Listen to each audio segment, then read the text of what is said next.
Deep beneath the Pacific Ocean, a U.S. Navy team discovers a massive, 300-year-old spaceship buried in coral. They call in a specialized group of scientists to investigate, led by psychologist Norman Goodman. Norman, skeptical but curious, joins mathematician Harry Adams, biologist Beth Halperin, and astrophysicist Ted Fielding. Harry, obsessed with alien contact, believes math is the key to communication. Beth focuses on biological signs of life, while Ted studies the ship's cosmic origins. Norman's job is to monitor their mental states, as the deep-sea pressure and potential alien encounter could push them to the edge. Harry bristles at Norman's leadership, thinking psychology is less critical than hard science, but Norman insists the human mind is their biggest risk.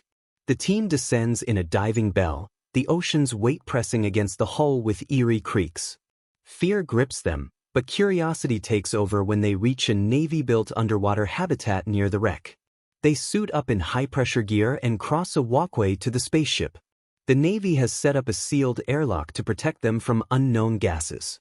Norman hesitates, checking oxygen levels, but the airlock door opens on its own. They keep their helmets on, stepping into the ship's dark corridors. The interior looks oddly familiar. No sleek alien tech, just rusted panels and English labels.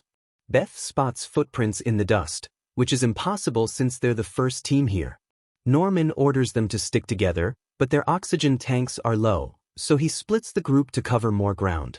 Norman and Beth head toward the ship's bridge, accidentally stepping into an elevator that shoots them upward. On the bridge, Beth finds a dried-out body in a chair, human-like but decayed. In its hand is a can of smoked almonds, American. Norman stares, confused. This can't be a U.S. ship from 300 years ago, he says. Beth agrees. Spaceships didn't exist back then. They search for a flight recorder, and Ted, joining them, boots up a computer. The screen flickers to life, displaying English logs dated 2043, decades in the future. The team reels. This is an American ship that somehow traveled through time. Near the bridge, they find a golden sphere, perfectly smooth with faint ripples on its surface. It reflects their faces but distorts them, like it's alive. Harry, wide-eyed, calls it an alien artifact, the only thing that doesn't belong on this human ship. Back at the habitat, the team debates the sphere's purpose. Harry theorizes it has consciousness, choosing what to show them. Ted, focused on the ship's logs, says it entered a black hole, which explains the time discrepancy. Beth argues the sphere's material isn't from Earth, based on its flawless structure. Norman, uneasy, watches their stress levels rise. A Navy officer, Barnes, interrupts with bad news. A storm is approaching the surface, forcing an evacuation by 9 a.m. Harry, fixated on the sphere, looks troubled. He tells Norman privately that if the ship crossed a black hole, it might have crashed here without warning. The logs list the event as unknown, meaning the crew didn't survive to report it. Norman feels a chill. This could be their fate. That night, Norman checks the habitat's surveillance room. Barnes pulls him aside, asking what Harry said about the sphere. Norman brushes it off, but checks the cameras and sees Harry sneaking back to the ship. On the monitor, Harry approaches the sphere, his shadow moving oddly, like it's detached. The shadow floats toward the sphere, and Harry vanishes. Norman's heart races. Barnes orders a lockdown, citing the habitat's B-bomb, a fail-safe explosive. Norman, desperate to save Harry, suits up and heads to the ship. As he nears the sphere, Harry reappears, dazed but unharmed. Norman's shadow flickers on the sphere's surface, and the habitat's power cuts out. Alarms blare. Norman drags Harry back, but Harry faints, mumbling about the sphere, knowing him. In the habitat, Barnes stares out a porthole, spotting a swarm of glowing jellyfish, impossible at this depth. A female Navy tech, tasked with resetting the habitat's 12-hour safety tape, heads to the diving pool. She screams as jellyfish swarm her, their stings lethal. Her body floats back, covered in welts. Beth examines her, shaken. "When I was a kid, I jumped into a school of jellyfish," she says. "This is worse." Fear mirrors the attack, as if the sphere sensed it. Harry wakes, his eyes wild, and the habitat's computers flicker with random numbers.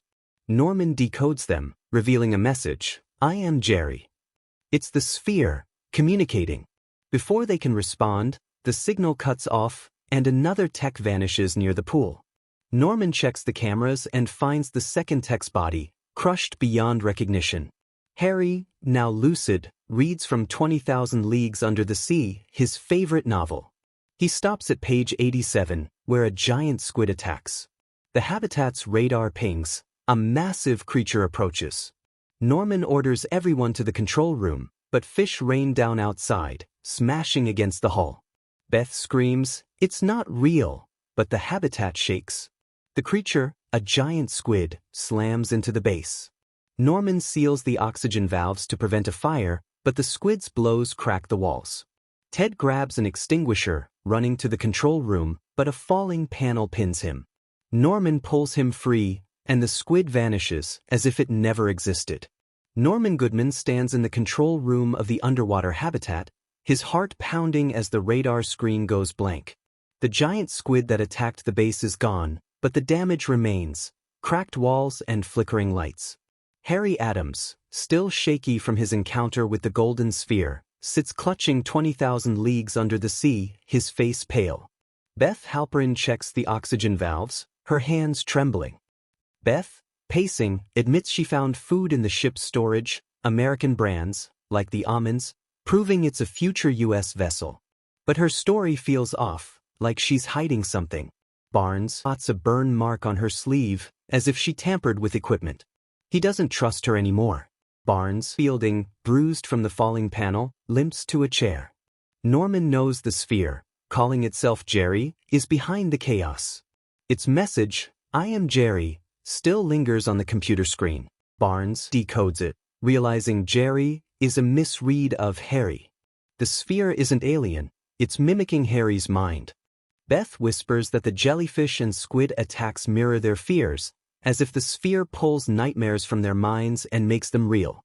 Harry, now fully awake, admits he was terrified of squids as a kid, reading Verne's novel.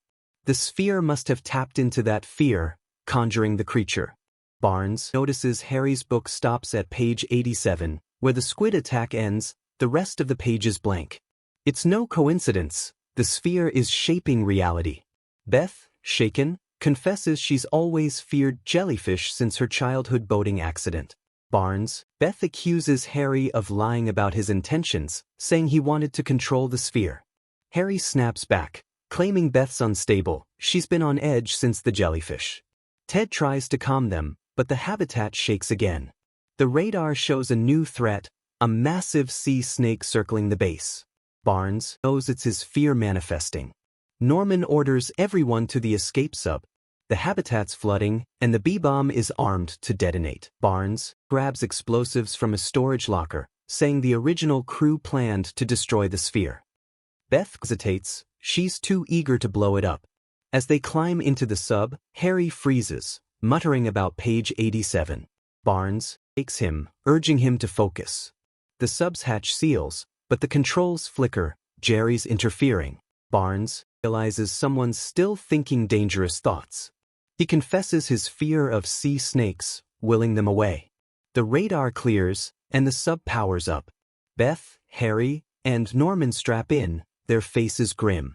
As the sub rises, the sphere's power lingers in their minds.